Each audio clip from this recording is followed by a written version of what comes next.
everyone স্বাগতম জনাইছো আপোনালোক মোৰ চেনেলটোলৈ মই আজি অকণমান ওলাই যাম ওচৰতে বেছি দূৰত নহয় লকডাউন যেটো মই চুলিকছা ঘৰতে ক্ৰিম্পিং কৰিম কেনেকৈ কৰো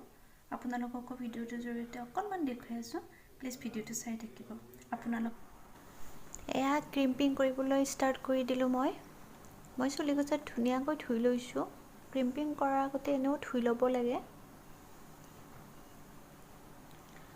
মই হাইয়েষ্ট টু 30 ডিগ্ৰী দি পেলাই কৰিছো লোৱেষ্ট টু 150 ডিগ্ৰী আছে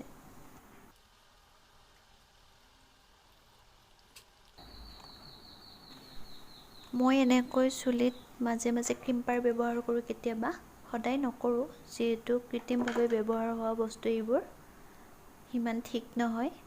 এটো মোৰহে অনুভৱ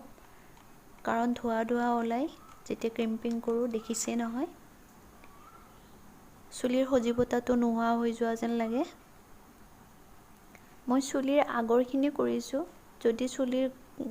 পিছৰখিনি বা গোটেইখিনি কৰিব লগা হয় তেতিয়া চুলি কমকৈ ল'ব লাগিব